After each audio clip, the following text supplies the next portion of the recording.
今天来这里挖一个房屋地基。在挖地基之前，先帮他老板把这个线给画好。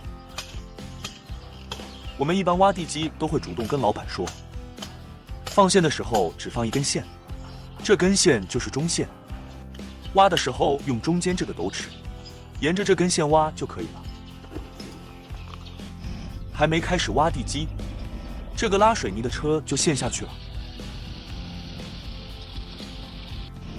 用挖机的推土板推着车子的后面保险杠，看能不能给它推上来。这个挖机自身还是太轻了，挖机履带打滑了，推不动。既然往前面推不动，那就换个方向往后面拉。挖机拉的力气还是比往前面推的力气要大很多。这石灰线画好了，就开始挖地基了。它这个挖地基出来的土，周围完全没有地方堆放，所以只能装车给它拉出去。我们这个地方挖地基比较麻烦，挖机一边挖的同时，还要一边给它打上混凝土，所以它这个土留在这里更加的挡路。在挖地基之前，我们看了一下它这个房屋的山形，就能猜得出来，后面肯定是很浅很浅的一个地基，岩石就在上面，但是前面那边肯定是很深很深的一个地基。这个房屋所在的山形是一个斜坡状的。挖机帮这个地基挖好之后，再用斗底板稍微的帮松土挖干净一点。这个房屋后面地基外面有一些渣土稀泥巴，挖机给它装车一并给它拉出去了。但是这些可以堆放土地方，就把挖出来的土堆放在这上面，因为过些天还要回填的。尽量再多堆放一点土，可以为老板节省拉出去和拉回来的成本。挖机先把这个房屋的地基挖好一半，然后再开始打上混凝土。这个就是房屋前面的地基。果不其然，特别的深，大概有个1-2米左右。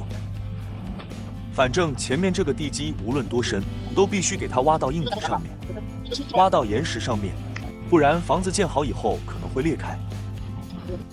当把这个地基挖好之后，再用这个线拉一下，看挖直了没有。没有问题就可以打混凝土了。这个开货车司机挣点钱也不容易啊，拉这么大一车开这种小路。我刚刚这话还没说完，他这个车子就撞墙了。这个路特别窄，车子勉强过得去。这样子现在该怎么办呀？幸亏撞的不是特别狠，把人家厕所还没有撞倒，要不然今天没地方拉屎了。货车既然开下去了，那就想办法给它搞上来，把这个货车的门给关上，把这个沙子全部挖到后面来，帮前面减轻重量。而且既然它是开下去的，那就只有往后面拉，让它从后面倒上来，用挖机勾住它的屁股，往后拉，对小挖机来说真的是轻轻松松啊，毫无压力。但是货车倒上来之后，先不要急着倒掉，我在这里先把这个地基给挖出来，然后这叫货车帮这个沙子全部倒在这个地基里面，然后挖机栽到地基这个坑里面，搅拌混凝土。房子前面的地基确实是比较深，挖机壁都挖到头了，但是无论有多深，也要想办法给它挖到硬底上面去。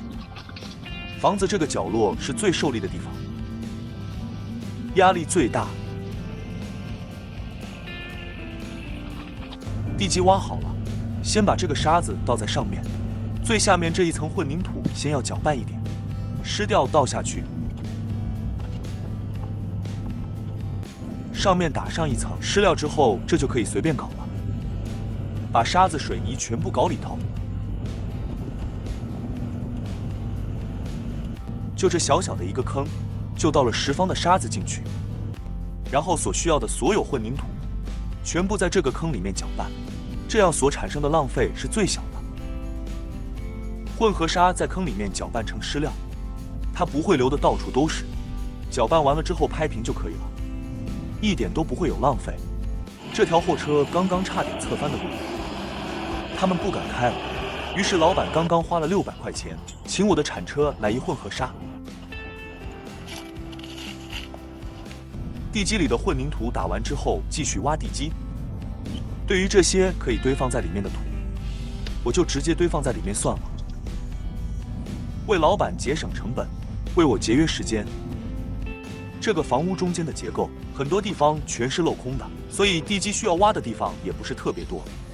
只要是中间可以架梁过去的，我们就一律不挖，因为这个挖着没什么意义。但是对于前面这边受力的地方，我们无论如何都要给它干到底。全屋最深的位置就是这里的吧，勉勉强强才给它挖到底啊，挖机壁都不够用了，就剩这个地基就搞好了。挖好之后给它拌上混凝土，它这个水管子的水太慢了，我在这个坑里面舀一点吧。这个混凝土只要搅拌个8、9不离10，就差不多了。这么高的落差从这上面摔下去，就算不均匀也均匀了。